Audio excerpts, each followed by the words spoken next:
is Ken Ruscio, and I'm the Dean of the Jepson School of Leadership Studies. And I'd like to welcome everyone here tonight for this wonderful panel.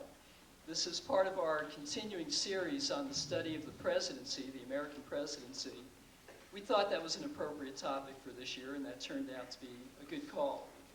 And at this point in the political season, we're at a nice juncture. The campaign obviously is over. The new one has already begun, but anyway.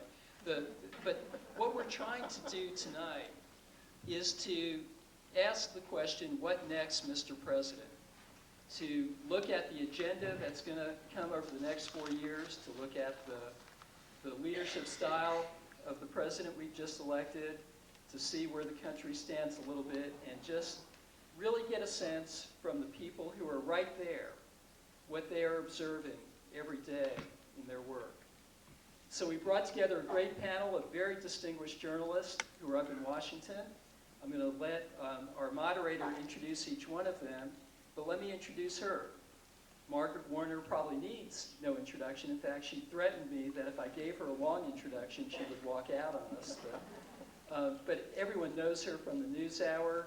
She is one of the most, I think, fair and reasonable and insightful interviewers on television today, and one of the most outstanding journalists in Washington. So, Margaret, I'm going to turn it over to you and let you introduce the others.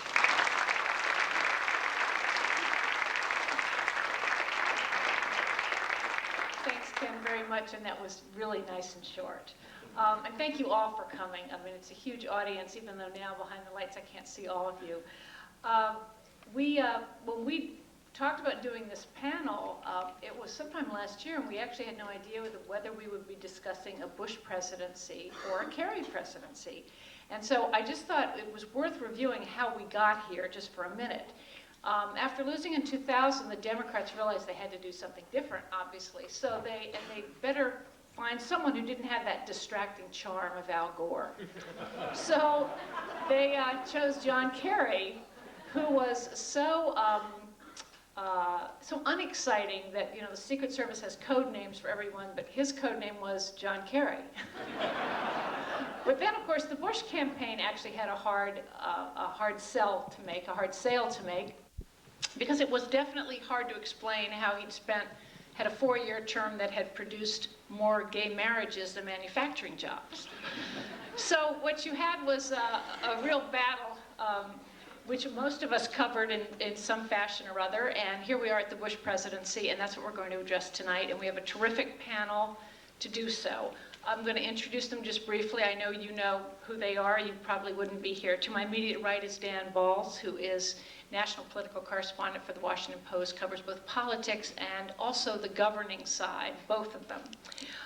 Alan Ehrenhalt, to my far left, is a longtime executive editor of Governing magazine, and also is now a senior fellow at the Jepson School, and he told me being a professor has suddenly elevated his title. Students are now calling him Dr. Ehrenhalt, which he accepts without any dispute. To my immediate left is Pam Fessler, who's national correspondent for NPR, and I'm sure you've all heard her on NPR, which I'm sure you listen to. And she's actually 3 of the 4 panelists and myself have all covered the White House, and she has in the past, the presidency. And this, right now, she's got a special focus on Homeland Security. And to my right, Marsha Mercer, who is the Washington bureau chief for Richmond's own Media General. And she's also a former White House correspondent. So with that, we're not going to do any opening statements. We're just going to start. And I'm going to throw the first question to Dan, and just big overview. What kind of a second term do you think we're going to see from this Bush presidency? I think he has a very difficult 4 years ahead of him. He has laid out a very ambitious platform and program, both coming out of the campaign and now coming out of the inaugural. Ending tyranny in our world, reforming Social Security, reforming the tax code, perhaps remaking the Supreme Court. But the problems he has to deal with are not just large, they are very, very difficult. I mean, if you look at what he has before him at this point, in some ways he has all of the hard problems left over from his first term. Social Security is something he's talked about since 1999 that he wanted to do. He never got very far with it in his first term. He wants to try to do it this time. Iraq, obviously, is a huge problem left over from the first term. Immigration reform is another one. It was interesting this morning, I was looking just at the New York Times, and the headlines in the A section of the New York Times today laid out what I thought was the big problems ahead and why he's got a difficult time. The front page, obviously, the bloodiest and deadliest day in the war in Iraq, 37 Americans killed yesterday. Social Security, the headline said, Bush plan poses tough safety net questions. He met with the Black Caucus, the headline said, Black Caucus urges Bush to combat race gap. On immigration, the headline said, Republicans squaring off over Bush immigration plan. And on the Gonzales nomination for AG, Senate panel approves Gonzales on party line vote. All of those, individually, each of those is a challenge for Bush. Together, I think they're a big challenge. So Marsha, this kind of ambitious agenda, is that typical of second-term presidents? Well, no, it's not. Actually, most second-term presidents come in, they are more inclined to rest on their laurels. That they may also run into a lot of problems they're not expecting, and Bush may as well.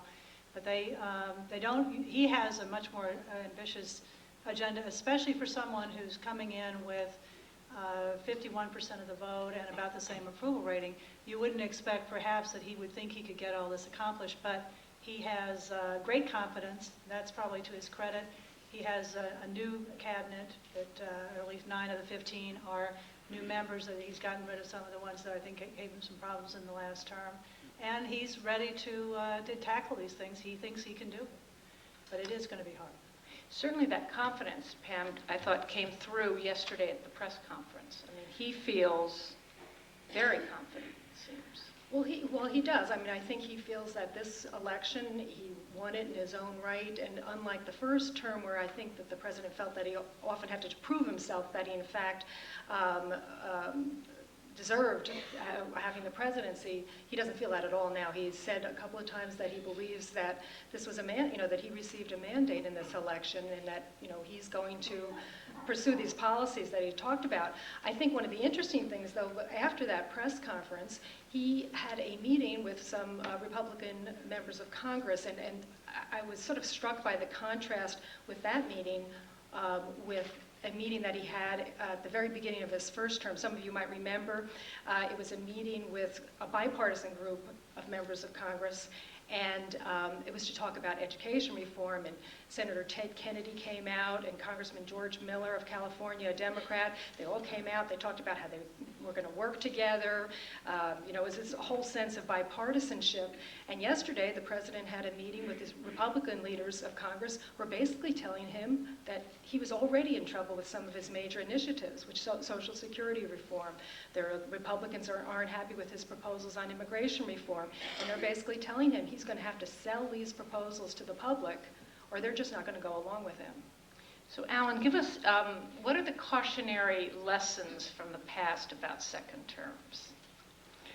Well, I think the cautionary lessons are, if you do try too much, you get slapped down, whether it's Roosevelt in 1937 and the court packing scheme after an enormous presidential landslide, which goes far beyond anything Bush was able to win, or Nixon's cabinet reorganization in after the 72 election, which was swamped by Watergate, but probably was not destined for success anyway. I think it's true that presidents often are cautious in second terms. Bill Clinton had no notable dramatic agenda for his second term, even though he was probably, if you look at his 8 years, at the peak of his strength and popularity, right around the time of 96 and 97. But I think Bush is remarkable in that he is attempting to do dramatic things without any sort of electoral mandate. I mean, Roosevelt had a big vote and didn't get very far. Johnson got a big vote and also got some things done, as we all know, in 65, 66. The combination of an extremely narrow electoral victory, and an extremely ambitious agenda is one that really is pretty much unusual, and I would guess not easy to accomplish. And yet he seems to feel, as I said, that he has a mandate. He said, I think it was in a Washington Post interview, no, it was in a press conference. He said, I earned political capital in this campaign, and now I intend to spend it. So how much political capital does he have with either Republicans or Democrats? Dan, and everybody just feel free to jump in here too. I don't always need to call on you. It's part of the president's leadership style to assert that he has political capital. He's a believer in political capital. He's a believer that political capital is something that is to be spent and not banked. He believes that any victory brings you political capital, but if you don't use it, it doesn't do you any good. Political capital is one of these intangible things. I mean, it depends on how your opponents see you, how effective you can be with the political capital. But he's always believed that any victory gives him the strength to do what he said he wanted to do. We know from the history of his presidency, lost the popular vote in 2000 and came in and pursued exactly the same agenda that he had campaigned on without any real backing off when a lot of people were assuming he would be more tentative. So he is a president who always wants to keep pushing forward until he has to push back or gets pushed back against. So, go ahead. Oh, no, I was just going to say, I've been just talking about the political capital. The question, though, is how much political capital will the members of Congress allow him? Because, as we said, we were talking about this before, that they're going to be running for re-election, a lot of them, in 2 years, and at some point, if he doesn't get a lot done this year, next year they're going to be looking for the next election, and they're going to be much more concerned about how what they do sells with the American public than he will be concerned. In political terms, for a long time, it was September 12th, 2001. And one might even say that was what mattered until the election. But it's not September 12th anymore. I mean, that political psychology is finished, and a new one has replaced it, and it's one in which I think it's unlikely that any administration could assume that it will win major domestic victories on the basis of any capital that it has earned from fighting against terror. Which, of course, raises the question, I was thinking about this as we were driving down. He ran as the wartime president, by which he meant both the war on terror and the war in Iraq, and that seemed to build his stature. But, Marsha, do you think now, I mean, if you look at the war in Iraq or the war on terror, is that still a source of political capital for him, or is it actually draining political capital? Well, he'll try to make it. I mean, one of the things that you can count on with Bush is that he will try to turn any disadvantage to an advantage. I think it's obviously very difficult to see much of a glimmer of hope right now in Iraq, but what's going to happen with the election, what happens after the election. We're now, we're sort of seeing increasingly a sense that they're sort of making the expectations lower about how long it's going to take. It's now going to take weeks before we know who wins. We're not going to find, we're not expecting much to come of this. As long as they have the vote, that's now the success, you see. So, which is what he was saying yesterday in his press conference. And so, I mean, that's a change, because, I mean, the democracy now has been sort of increasingly lowered in terms of what we really are trying to get accomplished there. So yes, you can accomplish some things. I mean, if you don't set the bar too high, then you can have some measure, or you can claim some measure of success. Whether the Democrats will allow him to actually follow through with that, I think, is another story. There's a paradox, I think, about Bush's presidency, and has been from the beginning, which is that he has always been more personally popular than many of his policies, and that's certainly the case as he starts his second term. We did a poll just before the inauguration, and what we found was that other than on terrorism, where people still give him very high marks, his ratings for his handling of Iraq or the economy or healthcare or Social Security are not particularly high, and in some cases negative, or at least net negative. On the other hand, people do have a sense that this is somebody who has a sense of direction about where he wants to take the country.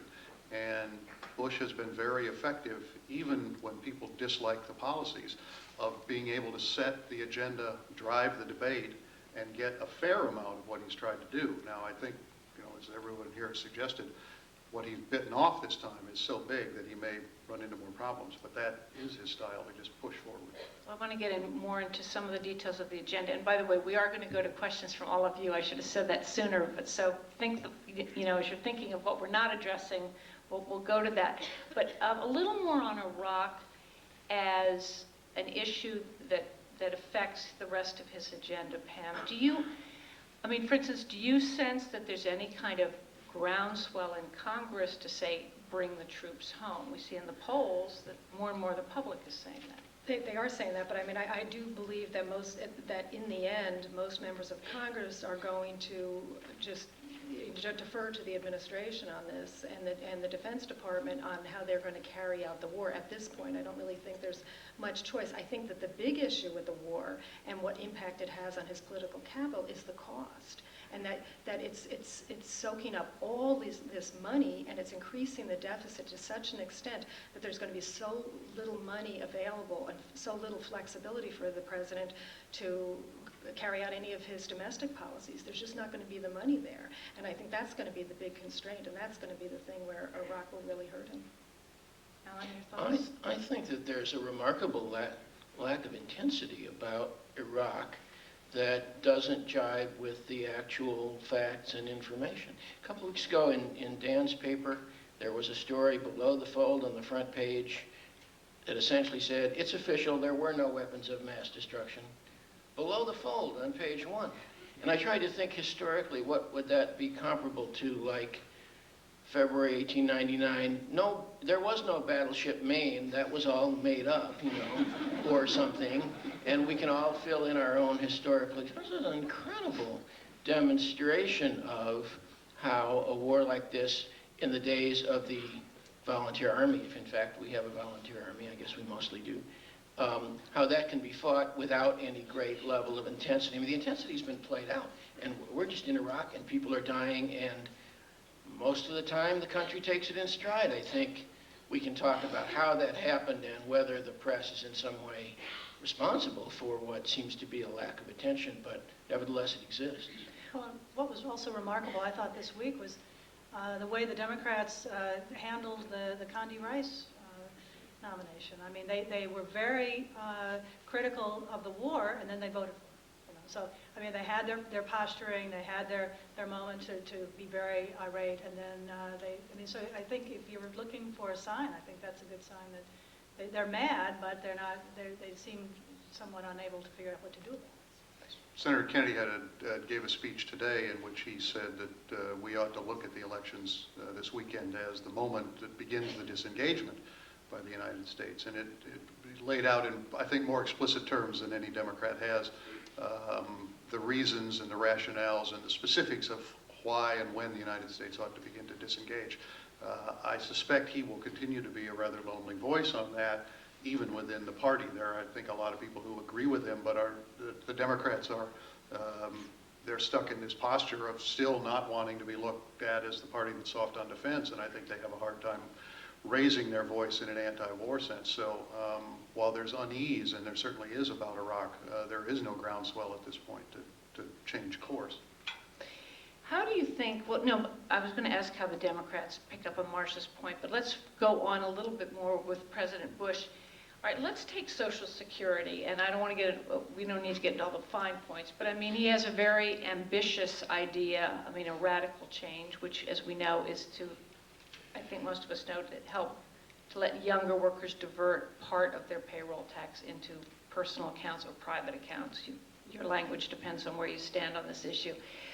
How do you think he's going to approach this, Pam? Do you think that it's my way or the highway, or does he really need Democrats and he's going to have to do a lot of wheeling and dealing this time? He's definitely going to have to do wheeling and dealing, and I think that he recognizes that, and that's why you haven't seen a specific proposal yet coming out of the White House.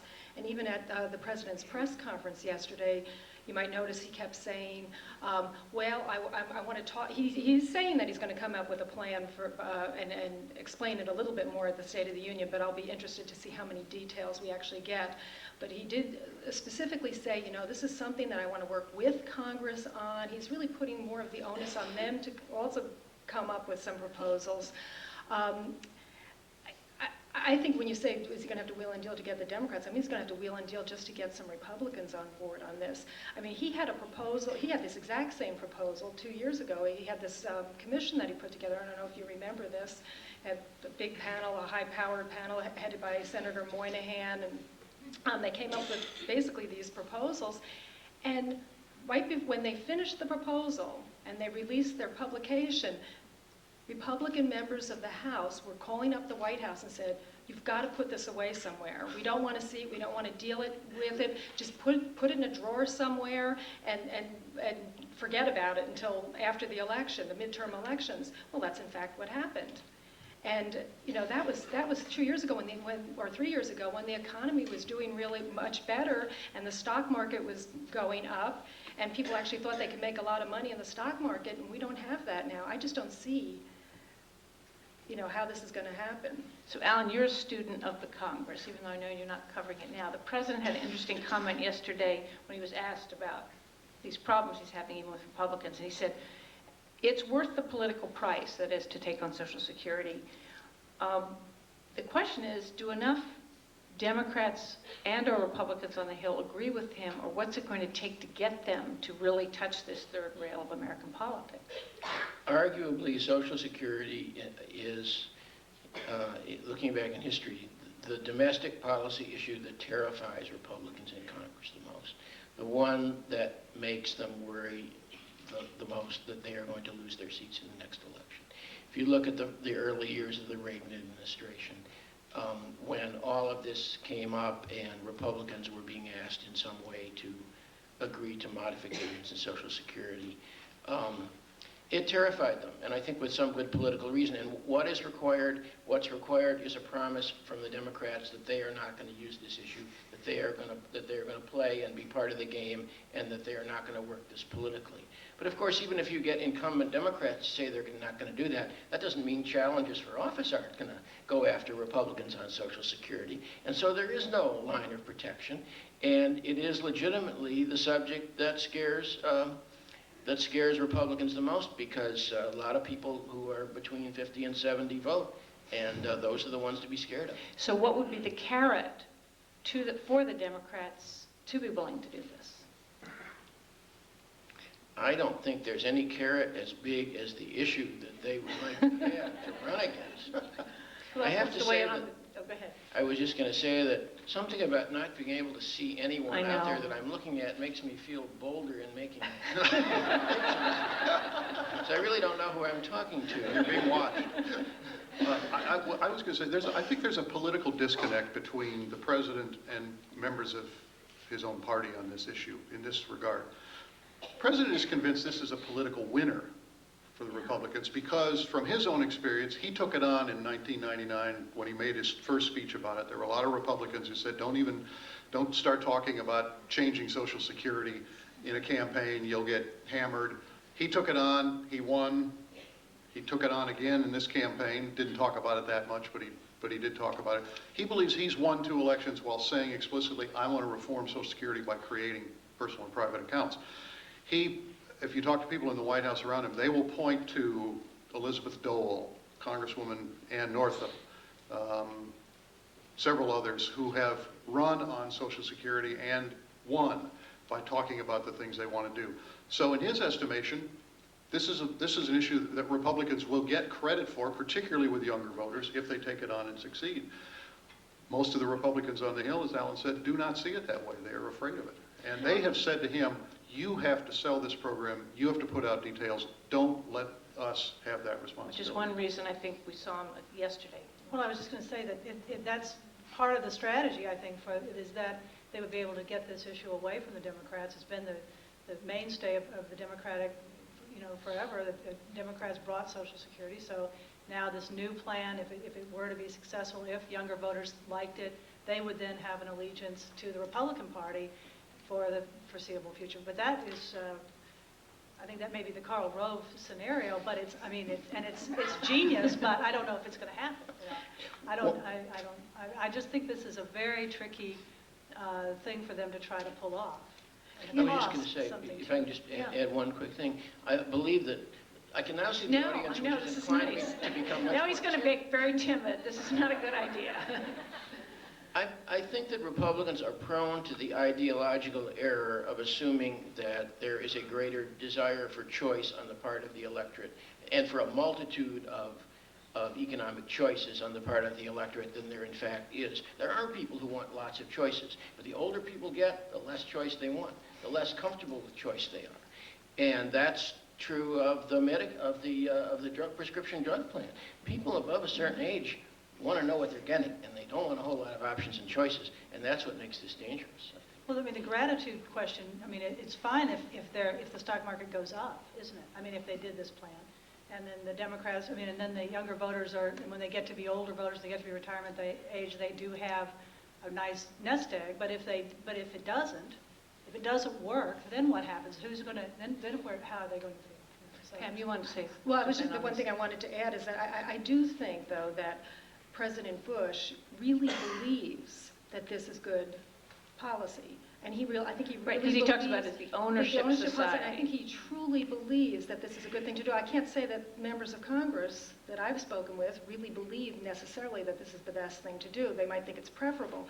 But, you know, he does have this very strong commitment to certain principles, and you can't underestimate, if he is committed to something like that he will try and get it through. If he does make this the main issue of his second term, and obviously makes compromises on the edges and really pushes and basically presents it to the Republicans that this is the way you show loyalty to this administration, it is possible they could get something done, but that's the only thing. I think you don't have to put almost all his political capital in that one particular issue. But realistically, he doesn't have that much time to get this done. Right. I mean, and their hope is to finish it this year, which Right. is extraordinarily Stunning. ambitious to try to do something that big in 1 year. But they know that if it spills over into next year, it becomes that much harder because it's an election year. So they've got a tough road this year to do that. So do the Democrats on the Hill, and I guess here we're really particularly talking about the Senate Democrats, but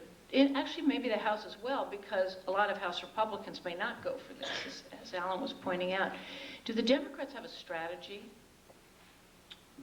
The Democrats, I think, have a strategy that is akin to President Bush's goal of ending tyranny in our world, which is something that may be the concentrated work of generations in order for them to pull it off. They are approaching this second term differently than the first term. And it's ironic because after the first Bush victory, they were willing, as we've suggested, to operate in a bipartisan fashion. They were somewhat tentative about the new president. They knew the country was divided. They felt that it wasn't smart of them to just resist. Eventually they did, of course. They come out of this election and they see, yes, President Bush won a victory, 3 points in the popular vote and a very narrow electoral victory, but he got no real bounce in terms of his approval rating, no real honeymoon. And I think they've decided that this is a president that they can oppose with some impunity, that there's not going to be a great political cost to the Democrats to resist. So that's what they want to do. I think where the gap is that they don't have a real plan for how they want to do it. They don't quite know what they want to do on Social Security other than say they don't want the Bush plan. Will they have their own plan? Will they try to push for a reform of Social Security? It's not quite clear. I think on most of the big agenda items, they're a long way from having a real strategy. You know, on Social Security too, if you go back and you remember that Bill Clinton tried to do this at a time when there were surpluses as far as the eye could see, and Congress then decided in 1999, to use it as an election issue in 2000. You remember the famous lockbox of Al Gore. Then if it didn't happen then, and that was an add-on as opposed to what they call a Add-on carve-out. private accounts. In other words, that was a plan where you could have it would give a tax credit to do more investing for your future. This is really changing fundamentally the way Social Security operates, and actually takes away from Social Security rather than. adding to Social Security. So I mean, I think it's a harder sell. It's also more costly. Another, unless anyone wants to weigh in more on Social Security, is let's just talk briefly about the Supreme Court upcoming battle, because I think that's one where we're going to see how the president plans to play it vis-a-vis the Democrats and vice versa. Does anyone want to offer any analysis of how, for instance, if President Bush gets an early opportunity to name someone to the court, how aggressively conservative this person will be? Or is that putting you on the I spot? I mean, I would say almost no matter who he nominates, there's going to be a huge fight that the Democrats are going to, and it's not even so much the Democrats, it's a lot of liberal interest groups that are, see this Gearing as up. a major battle to draw the line on which direction the court's going to go. And he probably will nominate somebody conservative. And I guess the interesting thing, I mean, I think there's going to be an all-out battle no matter what. I guess the interesting thing is what impact it will have on other things that are going on at the same time. Is everything going to go into that fight? Meaning that there might be some negotiation on other things. That's sort of the big unknown. This battle starts out with tremendous bad will on both sides. Yes. The best example of that is right at the end of the year when the White House sent up the renominations of a number of judges who had been blocked in the first Bush term. The White House view of this is that they did this in the most careful and benign way possible. They didn't have the president come out and make a big deal out of it. They didn't even have Scott McClellan come out and make a big deal out of it. They just simply put the paper out. There were a couple of judges that they did not include on the list. They felt that they did this in a way to suggest they weren't looking for a fight. The Democrats saw it as completely the opposite, that this was, on the part of the Bush administration, a very much kind of in-your-face, we're coming back at you, we won, it's going to be our agenda. So that's the way this fight starts out, and I suspect it only goes downhill from here once we get into the Supreme Court. Did you want to add anything on that? Well, I was just thinking that I thought having Rehnquist at the inauguration was sort of as though he was very frail, he was hobbling, but he was there. And I think sort of he's not dead yet. So I mean I think there's a hope that he'll survive and that they won't have to have this fight right away. Well, and it is interesting. I mean, Washington is just rife with rumors. I mean, anybody who's close at all to the court, well, what do you hear? And the fact is, no one really knows anything. Or as the saying goes, those who know aren't talking, and those who are talking don't know.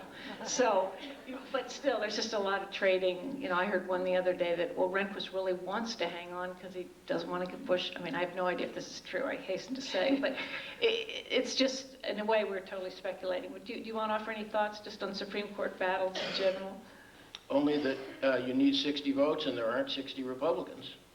And so even if you get every Republican, you need a few more votes. And if you lose a few Republicans, then you need half a dozen or so Democrats to get a Supreme Court justice confirmed. And it seems to me that the politics is not what it used to be, in that there were 10 or 15 conservative Democrats who could be counted upon in many situations to vote on the Republican side. You'd have a much more ideologically polarized Congress in which most Democrats are really Democrats, and most Republicans are really Republicans. And so getting to 60 is not necessary. With somebody who has got any controversial paper trail at all, is not going to be very easy now. That leads to the points often made, you choose a member of the institution who has some personal respect. But they are talking about the so-called nuclear option, where they would get a ruling from the chair, is that right? The chair being Dick Cheney, saying that in court nominations you may not filibuster. Right. I mean, are you our expert on congressional rules? Is that? Well, I come out of an era in which that was the equivalent of real war. That's why they call it the nuclear option. nuclear Could not option. be done. Has life in Congress changed so much that you could know that the Senate could be treated in a way that nobody would have thought of treating it 30 years ago? I don't know the answer to that. I'm not close enough to it. Something leads me to be cautious in wondering whether you could really get away with that. I don't know. Anybody else?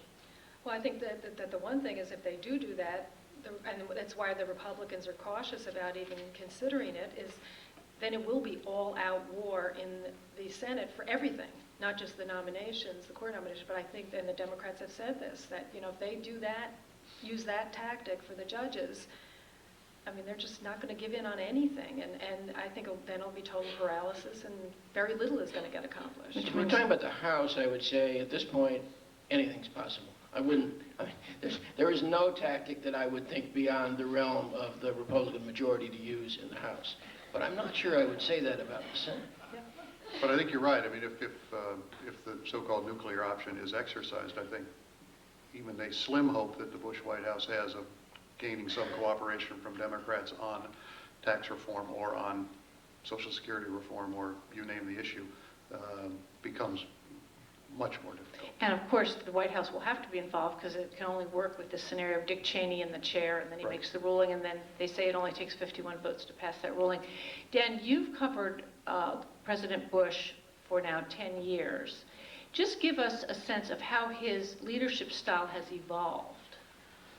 I think there's a remarkable consistency to his leadership style. He has never been a person who lacks for self-confidence as an executive. I think there are times when he has lacked confidence about his knowledge of particular issues. I know certainly when he was governor of Texas, when he would be in a press conference or in an interview, you know, there, as a colleague said, there's a certain place beyond which you just can't get him to go in terms of a discussion of policy. He's not like Bill Clinton in that sense. But it does not in any way diminish his confidence in his ability to make judgments about which way you ought to go or what's the right thing to do. I think that has been consistent. I think one of the things I've noticed in the time he has been in the presidency is that there is now a greater comfort level with the reins of power of the president. This struck me very much a couple of years ago. Bob Woodward and I did a series about the 10 days after 9/11 and how the War Cabinet came to make the decisions they did. And we interviewed virtually everybody senior in the administration, including the president, and we spent about 90 minutes with him in the Oval Office going through in detail what had happened on day 1, day 2, day 3. And Bush struck me as a person who, prior to that, certainly did not have great self-confidence about foreign policy. But I had the sense that he felt from 9/11 on that he was, in fact, the architect of a series of policies that no president and no other world leader had ever had to do. And that it gave him, when we said to him, did you ever have any doubt about anything as you were making these decisions? He said, never, not one doubt. Now, you know, I'm sure there's a little bravado in that. I'm sure in his heart of hearts he had to have had some doubts. But the thing that has been interesting, and you can see it since he won, he wants people to deal with him on his terms now. In a way, I think that he was less convinced he wanted to or had to prior to that. And I think that's the major difference. Speaking of 9/11, and then we're going to go to questions from the audience, but Pam, you really cover Homeland Security. We now, I mean, the last days before inauguration, or really the last days of December, were consumed with passing this intelligence bill. There's now supposed to be a new National Intelligence Director, though there isn't one yet. And as well, the President's appointed a new head of Homeland Security. What difference are these both structural and personnel changes going to make, if at all?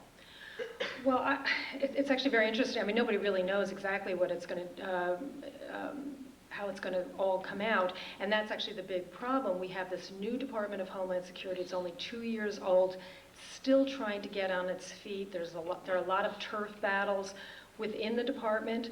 There are turf battles between the Homeland Security Department and the FBI and the CIA. And now you bring this new entity in, a National Intelligence Director and a new National Counterterrorism Center. And there's a lot of confusion about just who is going to be responsible for what. The whole purpose of the Department of Homeland Security was to try and have one place where what the administration says was one of its major concerns and issues, domestic security, have one place in the government that would coordinate it, oversee it, figure out where the threats are, how to deal with the threats. And quite frankly, ever since the department's been created, initially the department was supposed to be in charge of pulling together all the terrorism watch lists. We have all these different watch lists around the government. They were supposed to be bringing it together so we have one watch list. Well, at some point they created the Terrorism Screening Center at the FBI. They're doing it. The Homeland Security Department was supposed to be the place where all the information was supposed to be brought about threats, and in one place supposedly connecting the dots. And then the Bush administration, the president created the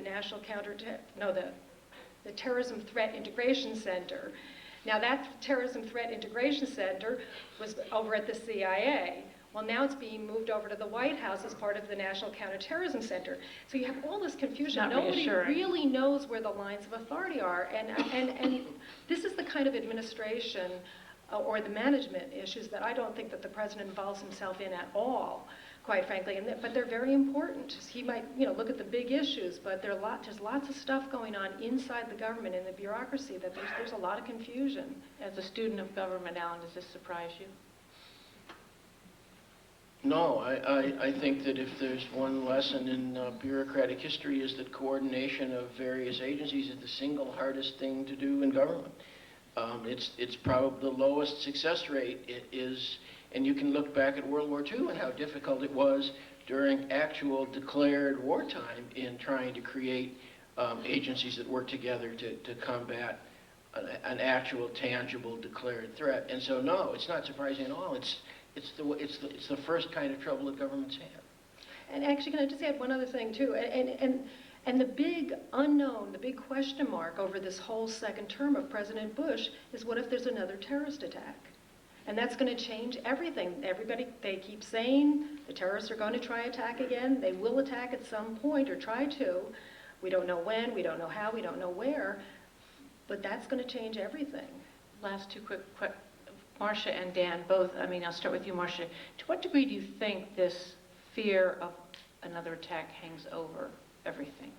Or do you agree with Alan that, in a way, we've moved past the immediate post-9/11 era? Well, I don't think we can move past it totally. I think that we have to.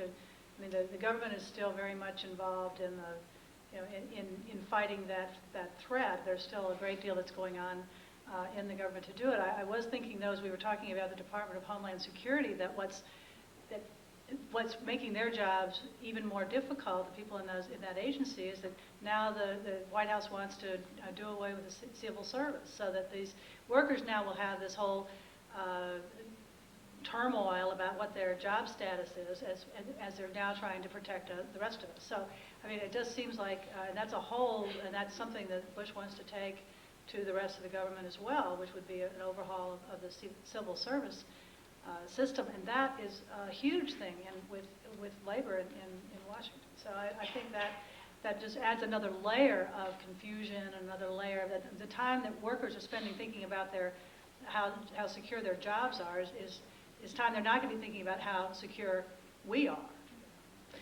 You spent a lot of time with it. Well, go ahead, Dan. Well, the only thing I would say is I think that the threat of another attack, or the war on terrorism, however you define it, is the organizing principle of the Bush presidency and has been since September 11th. And that everything flows out of that in terms of the way he is approaching his job.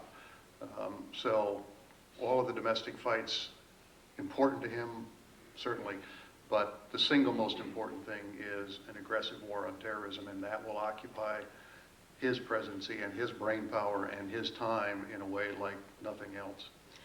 Can I think add it's one quick?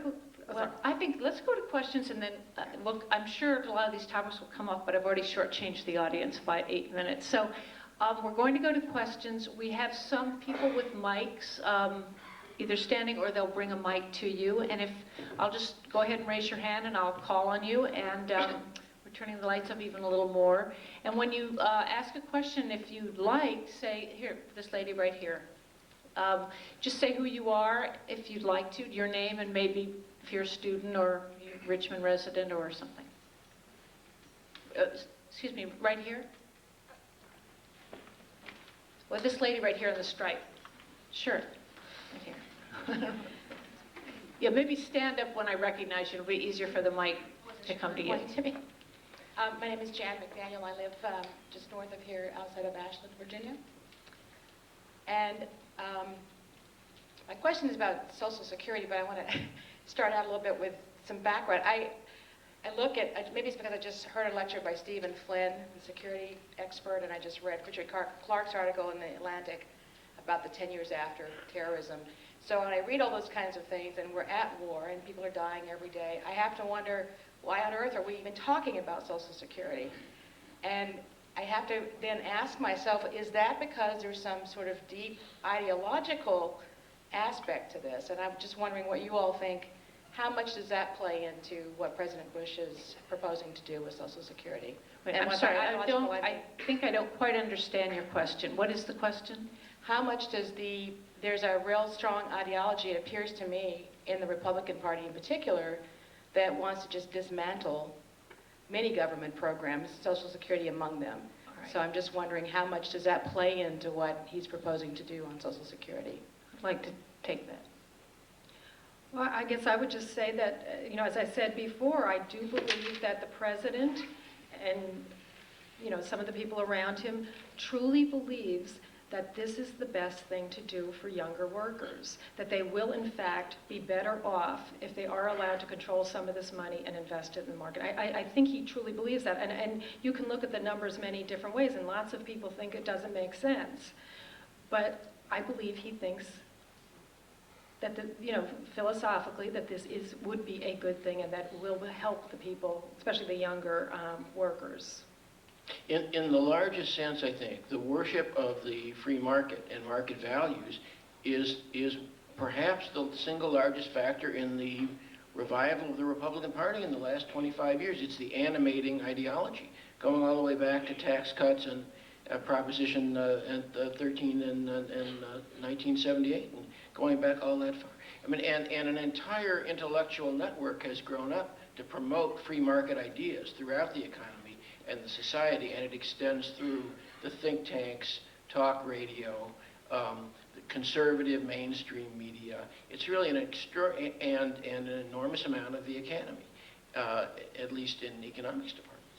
And so there is an enormous megaphone here that is influencing an entire generation of Republicans, and it's influencing them toward the idea that allowing the market to work its will is the way the society should operate, and giving people something as a dole or a benefit is not such a good thing, even though by its very nature, the idea of Social Security is you work and you get it, not you invest and you make lucky decisions and you get it.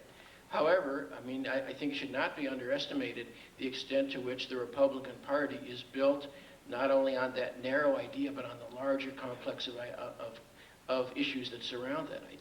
I think there are two issues that need to be addressed in the context of your question. One is, what is the solution? The other is there a problem? I think that there are, and there's been a debate in Washington, is it a crisis? Is it a problem? Put that aside, I think, but any good economist will tell you that the combination of Medicare, Medicaid, and Social Security are on a path for a fiscal train wreck for this country.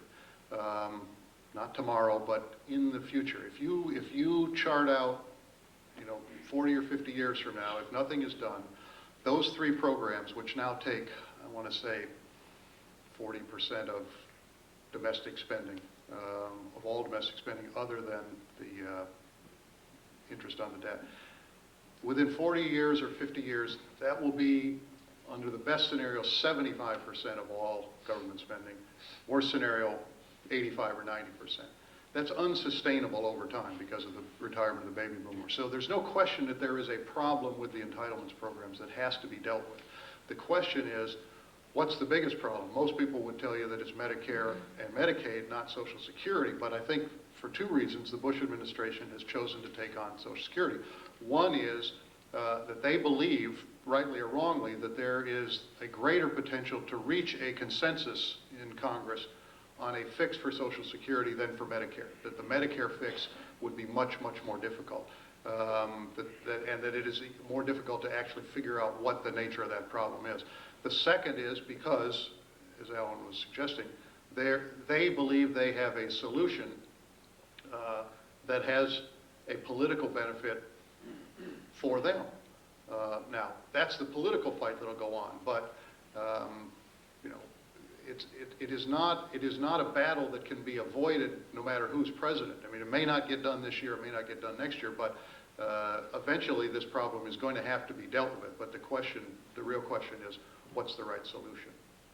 I guess to the, I mean, I think there is a sense among opponents of the president's plan that it might be a first step toward dismantling Social Security, that they're not clear on exactly where does this end, if this is this really what he has in mind. And I think that's something he's going to have to come out and talk about as he begins to make his case. He's going to be going out after the State of the Union to make this 4 or 5 city stop tour, and he'll be talking about how many specifics we'll get then, we'll see. But I do think he's going to have to try to allay those fears that that's not really what's behind this. That it's the camel's nose under the tent, in other words, Exactly. to then dismantling the program. It was interesting yesterday's press conference. It didn't get much attention in the newspapers, but he actually said, I think for the first time, that private accounts in and of themselves don't solve the solvency problem that Dan's describing at all. Even if, forget the transition costs, let's say, $2 trillion magically arrive, it still doesn't solve the solvency problem, so that something else more is required. And I think it's going to be just, it's going to be very hard to follow all the moving pieces. But as Marsha said, there are Democrats who suspect, as perhaps you do, or your question suggests, that it is just the opening wedge to dismantling this entitlement program. Well, and the other thing he said yesterday too at the news conference was that he was pushed a little bit about how are you going to pay are you willing to borrow to pay the $2 trillion, which is the amount that would be diverted from Social Security when people start investing in it, and all these great investments they're going to have. And he said, well, we're not. He wouldn't answer the question. I mean, he said we're not at that point yet. We're not at that specific. So I don't think that he really has. I think he's still working out some of these details, and I don't think I think he's trying to see what will fly. So, I think we really don't know we don't know what the plan is. It's very hard, and I think that's part of the problem for the Democrats right now, is to fight a plan that it doesn't have. It's formless. I mean, it's the only thing we know is that the good part are, for younger workers, which is that they won't have to just put their money down a rat hole. But would it then mean that they are going to be how else will there be benefit cuts? Will there be higher taxes? I mean, he says no. But He says no higher payroll taxes. Yeah, higher payroll taxes. So. Another question? This lady right here, if you stand, then it's easier for the student to find. Oh, and here comes the mic. My name's Gwen Sarsfield, and I live in Henrico County, and I'm curious for your opinions on how you feel President Bush will be responsive to the religious right who were so responsive to him. Interesting question. I'd like to take a bite at that. Dan, you want? I think he will be very responsive to the religious right. He has been throughout his 5 years of running and being president. The Bush team around him, which is a very loyal and very smart team, has gone to school on the mistakes of his father, as has been said many times. And one of the problems that his father ran into was that he got crosswise with the right side of his party, and particularly social conservatives. Now, doesn't mean he's going to give social conservatives or religious conservatives everything they want down to the letter, but I cannot recall an administration, including Ronald Reagan's, that has been so assiduously attentive to the interests and which does mid-course corrections whenever there is a suggestion that they've fallen out of favor or are in danger of falling out of favor. So in terms of policy application, I don't know. I suspect that the court battles will be an important proxy for that. But there was one indication of him perhaps beginning to go the other way when 2 of our White House reporters interviewed him prior to the inauguration. They asked him, well, will you fight as you did last time, where we push the constitutional amendment barring gay marriage? And he basically said, this is kind of a settled issue. The Senate made clear its intentions, last year, and it didn't seem like he was anxious to go try to climb that mountain again. He immediately got hammered, and even before he got hammered, his press secretary called one of our reporters and said, the president would like to make clear that he didn't really mean What he meant to sounded say like he was. said. So they know that they cannot, either rhetorically or in a policy sense, move very far away from where the conservatives want them to be. I just wonder, though, in reality, when push comes to shove, when he's really trying to... Bush or push? Push comes, or push, whatever, both of them. When if he does really want to get something like a Social Security bill through, will it not be some of the issues of the conservative right that he's going to give up, that he might give them lip service? She's really asking about the religious right. The religious right, that he may give them lip service, he may, anytime he can give them something that they want, he will, but that I think that's going to be the first thing that will fall, by the wayside when he has to get a specific piece of legislation through, such as Social Security or tax reform or even immigration reform. I don't think he's going to have any chance. I was going to say the odd political dynamic of the religious right is that it wins politically by losing. It doesn't actually make much policy progress if you look at the last 20 or 30 years. The religious right has not won on a great many things. I mean, the society has moved in a social direction really quite far from what the religious right could possibly have wanted. And yet it becomes stronger and stronger politically. The more it loses, the more it mobilizes. And so I think that if I were a Republican administration, I would say, what you really need is lip service and some good rhetoric and ideological support, and it really doesn't matter whether they win or not, because I won't say they don't care about that, but they don't seem to really be bothered by that to a great I extent. do think, though, that the faith-based initiatives that Bush brought in, that is a big change, and I think we will see more of that, and that's an example of something that I don't think you would have seen if they hadn't been very much on his side. And of course, court appointments, but we have so many people who want to ask questions that what I'm going to do is then ask my panelists, someone jump in, or if you want to direct it to, and if someone else is dying to, but I don't want to leave too many people without. And I should go to the back for a minute. Sorry, sir, I'll come back to you. The lady back there in brown. I think it's brown. Hi, we attended a lecture a couple weeks ago given by two presidential historians, and they said something that was surprising to me, that neither of them vote. And I was just wondering if you all vote, and if so, is it hard to remain objective based on your own beliefs? Well, I guess we can all answer. I'll answer for myself. Actually, I no longer vote either for that reason. I think I just don't want to ever have a dog in the fight. And so, and I just, for a long time I did vote, but I just don't. But I don't think I do not think it's required. I mean, I think that one can maintain, you have a job to do and you have a professional ethic. And I think if you're really if you're a partisan, you'd be miserable in our business, unless you went to a partisan outfit, and we can go into that's growing. But I mean, you'd be miserable doing what I do. And I'm married to a partisan of one party, and I'll come home and he'll say, how could you be civil to that SOB? And I say, John, it's my job. But it's also because really I'm not looking at them and mentally thinking to myself, oh, I agree with him and I don't agree with him. I'd be miserable. Anyway, too long an answer, but. I'm just quickly reminded of the congressman from Texas in the old days, Walter Rogers, who said, I am a profound believer in the separation of religion and politics. And so, since I've held office, I have stopped going to church. So there are many ways that you can parse that.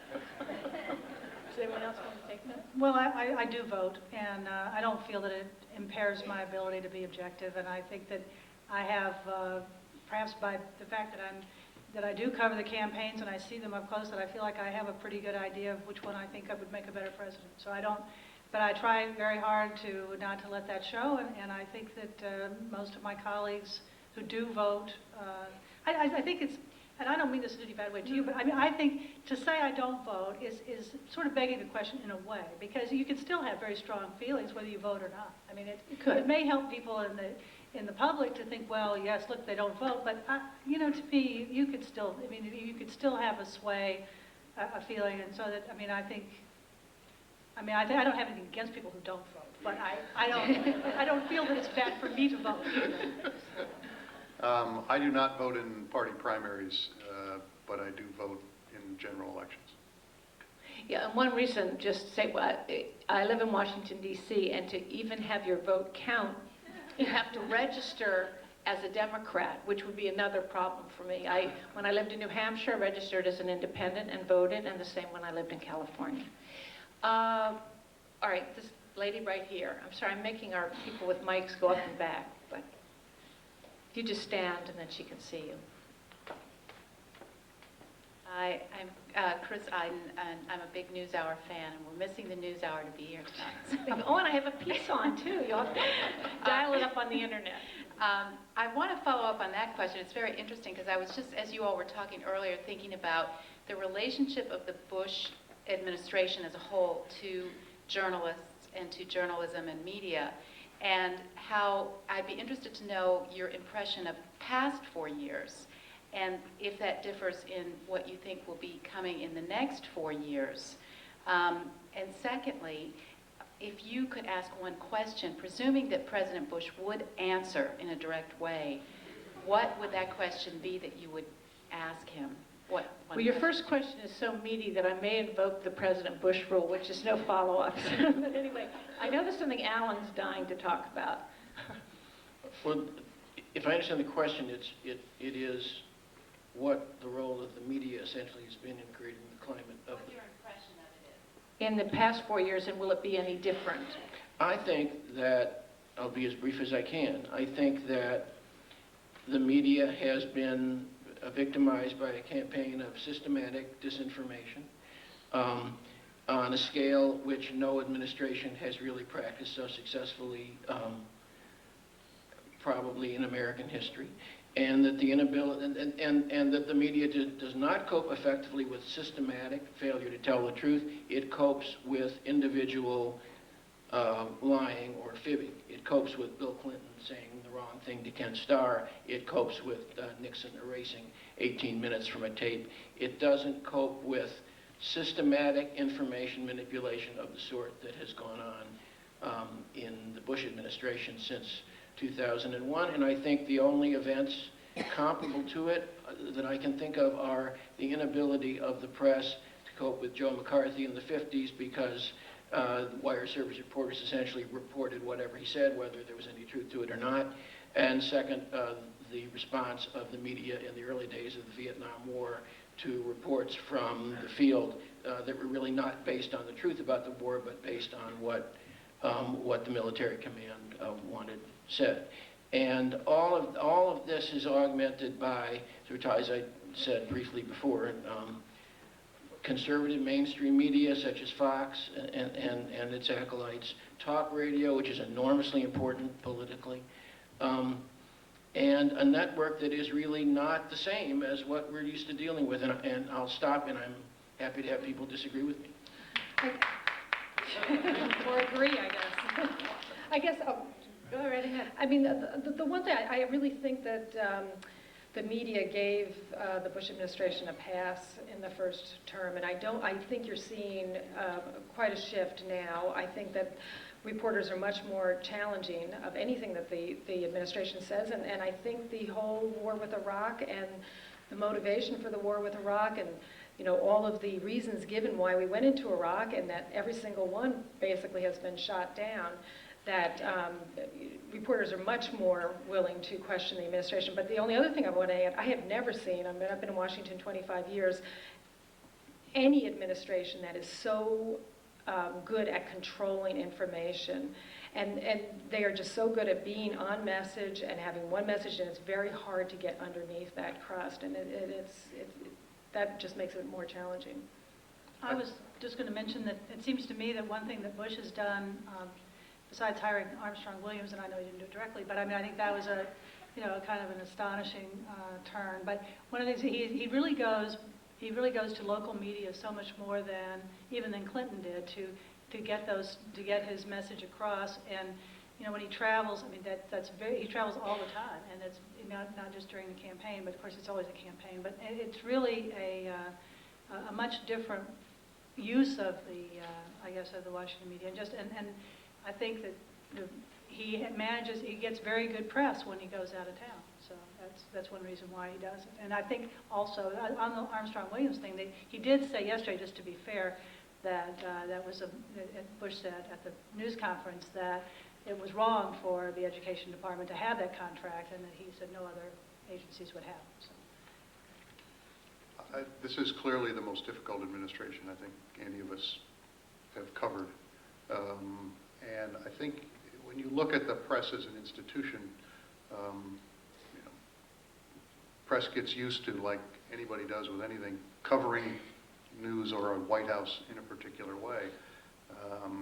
And usually there is a flow of information, a give and take. This administration, unlike any that I've ever dealt with, goes out of its way not to give you any sense of why it is thinking what it's doing or explaining itself.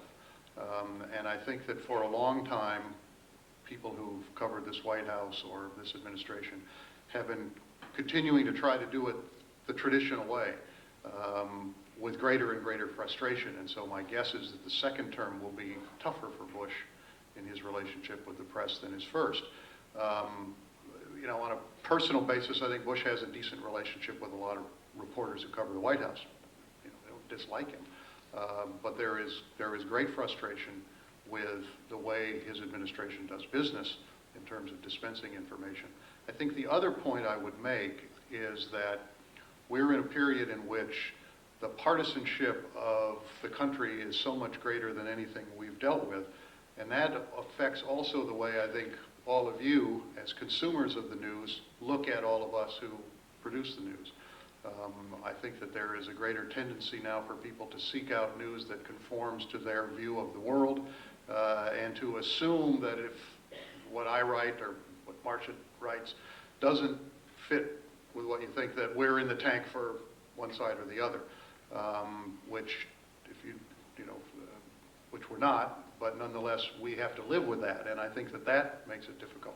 I think all of us who cover this administration or this government right now are looking for other ways to try to tell the story, to tell it from farther out or from higher up, or to get a different perspective on it in order to try to bring some greater authority to describing what they're doing. But there's no question that it's a challenge, and there's no question that I think that the institutional anger from one side to the other is very clear.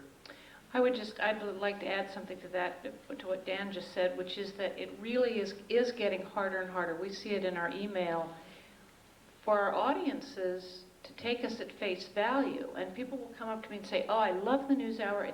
It's so balanced, and you really give all sides and so on." But many times people don't really want to believe that, as Dan said. If you do one segment, you get a letter saying, "Well, obviously you're in the pocket of the administration," or "Well, obviously you hate the Bush administration." I mean, it is kind of irrational, but I think it's been created by this climate. In answer to your question if it's going to be different, I think that, and it picks up on something Alan said, the WMD, non-existence is not only a horrendous failure of intelligence or whatever on the part of the Bush administration, but on the part of the media. That said, I would say that the problem was there was no source of information. I mean, that was an intelligence matter. And I know at the NewsHour we struggle with this. And we would bring people on who would say, no, or he's destroyed his weapons or whatever. But even our sources tended to be Iraqi exiles. Now, I'm not just talking about the exile community, which obviously had an axe to grind. I'm just talking about who was a former nuclear scientist whom we would have on and so on. And they were the same people who would say we'd be greeted with flowers and so on. Looking back on it, of course, they thought that because there's a self-selection of the kinds of people who left Iraq to come here. And even they would be talking to their families on the phone. But in retrospect, and not that we didn't have people on who warned, "Oh no, it's going to be much more difficult." We did, thank goodness. But I think for the WMD, it was actually very hard for the press to do a better job on that. What you're seeing now is the difference is covering the war in Iraq. For a while there was a huge gap between the rhetoric of the administration and the reality that reporters there observed on the ground and wrote about, and the administration was very angry and kept saying, you're not telling the good stories. But actually what you've seen happen in the last month or two is that the president's own rhetoric has in fact shifted, and it's become more sober and reflective, and it's lowered the expectations. So, you know, I think part of it depends on what the topic is as well. But, you know, I think we all feel that we could always be doing a better job. Let me go to someone way in the back again. The lady right back there. Hi, my name is Tracy Rubin. I actually teach here at University of Richmond, and we've talked a lot about the weapons of mass destruction, and I just wanted to know, why do you think the president was so determined to go into Iraq? Obviously, we were sold the argument that was weapons of mass destruction. Now in the inaugural address, it's to spread freedom. Why was the administration so committed to that? I'm going to start, Dan, you want to take this one? I'm going to sort of do one answer because I want to get to a lot. I'm not sure I have a good answer. I think that part of this was unfinished business from members of his administration who he inherited from his father's administration, that they had never dealt with Saddam Hussein in the final act of the war in 1991, and they were itching to do it. I think they went through a lot of yellow lights, as we've said, on shaky intelligence that they wanted to believe that he did have weapons of mass destruction, and that the combination of that they felt was the legitimate way to go after him. They have come to the issue of democracy in Iraq and the greater Middle East later. They gave one speech. He gave one speech about it before they went in, but certainly that was not the major rationale. But I think that you know, from 9/12 forward, Iraq was always on the table, and in that first few months, it got pushed off the table because they felt that they could not gain world support if they did something other than simply go after Afghanistan. But I think that once 9/11 happened, the die was cast. Next question right here. Sorry.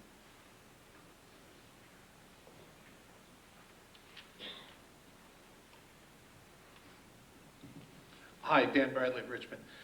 Has the Patriot Act or other efforts to control access to formerly easy-to-access public information impacted your ability in your role as a journalist on the national level? Take that, Pam. No, not at all.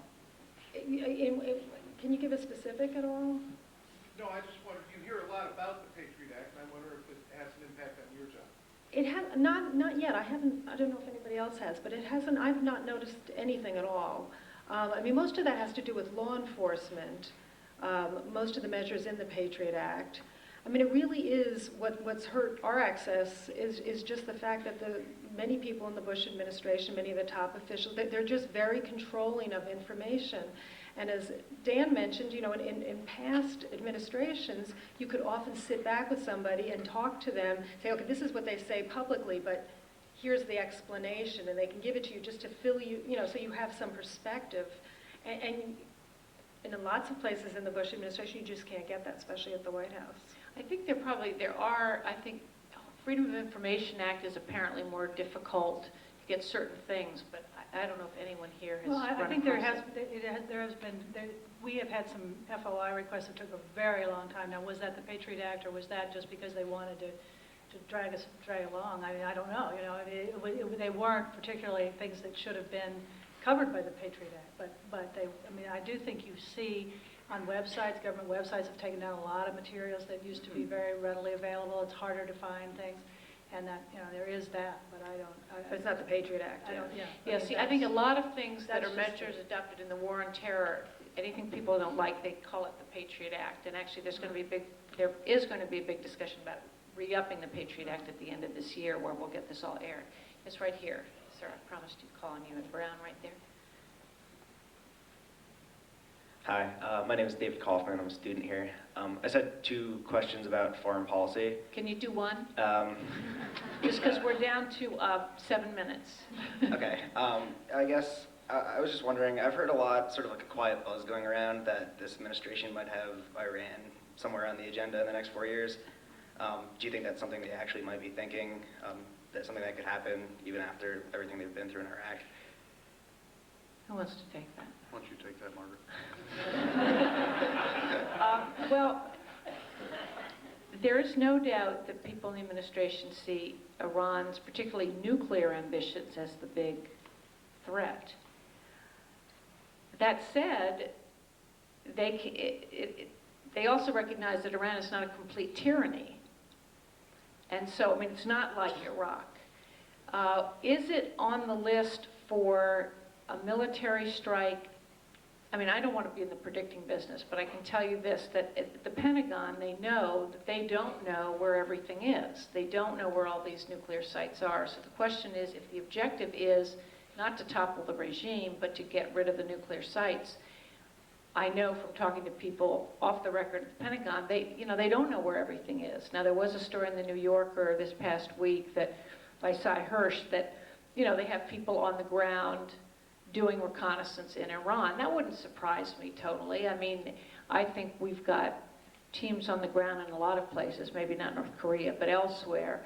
But whether that means that, and it goes back to Pam's point about both financial capital, political capital, and I would add human capital, I'm not going to predict, but I'm just saying, I think they're very aware that it's a lot more complicated than even Iraq, and Iraq proved to be a lot more complicated than they expected.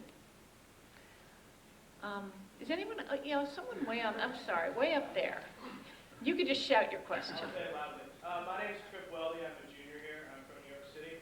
My question is that it always seems that for the longest time that the Israeli-Palestinian conflict has really been the problem in the Middle East.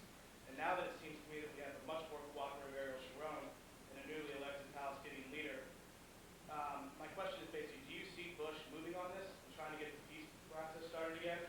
Or do you see the focus remaining solely on Iraq and the Middle East?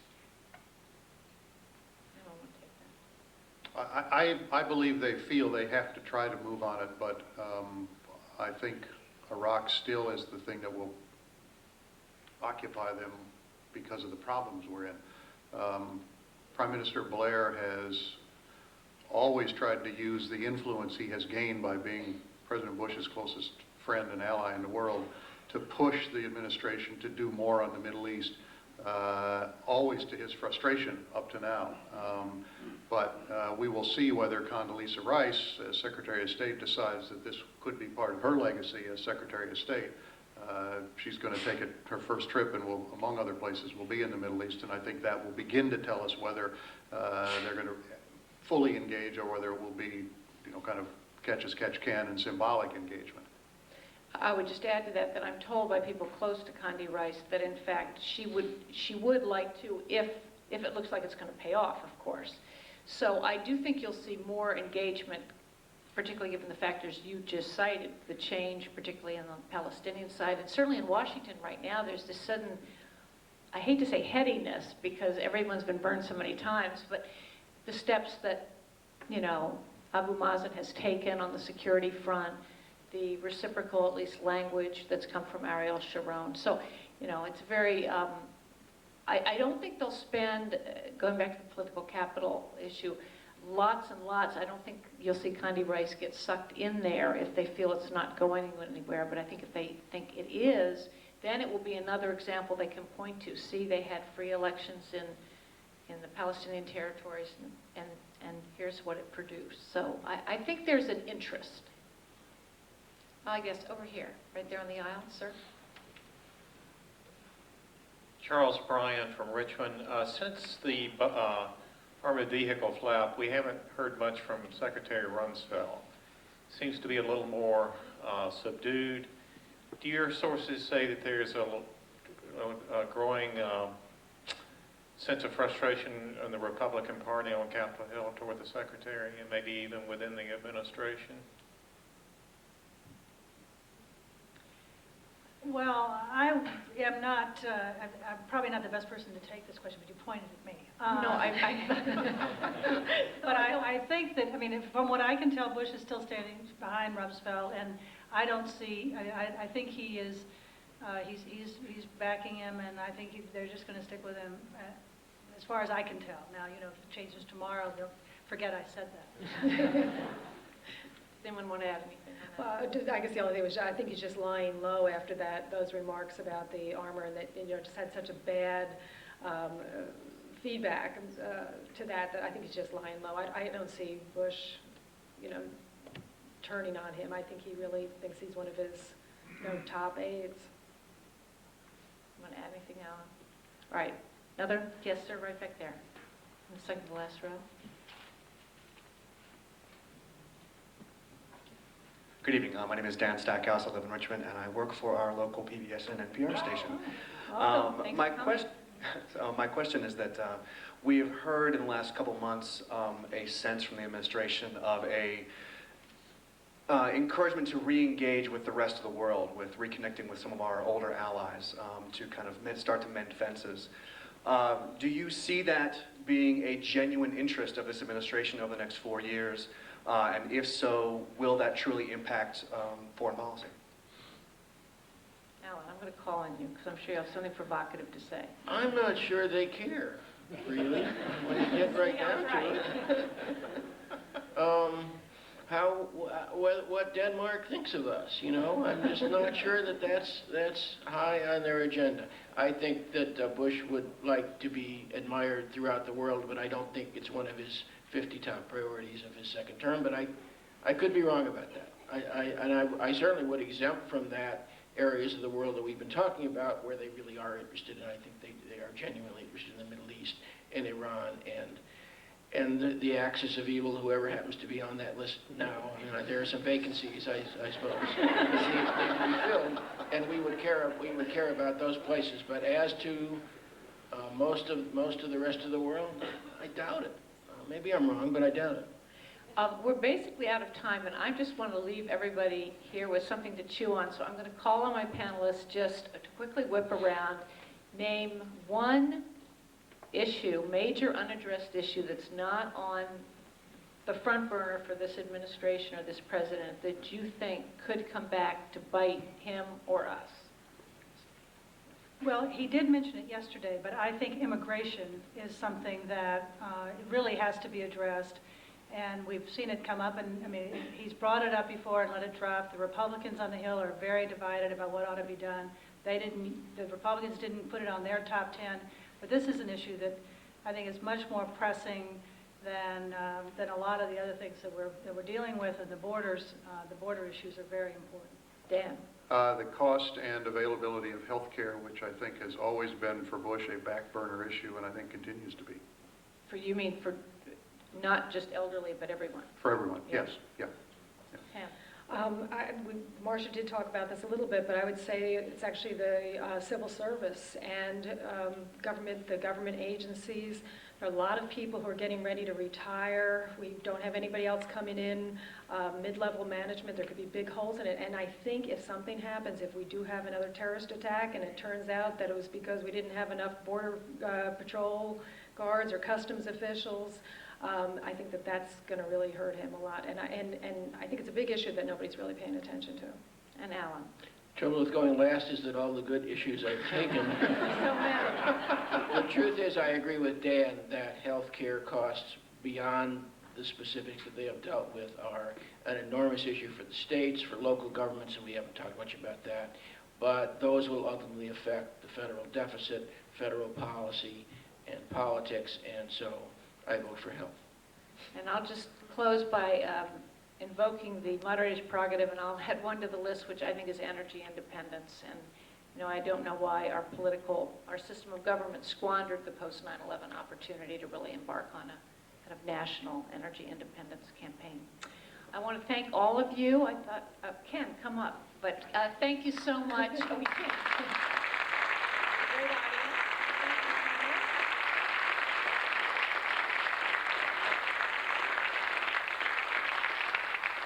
So on behalf of all of us at the University of Richmond and the Jebsen School and the entire Richmond community, we had a lot of people from the surrounding community who joined us this evening. Thank you all for coming down from Washington and joining us. It was, as promised and as billed, a very provocative and enlightening conversation. So thanks, and come back and see us.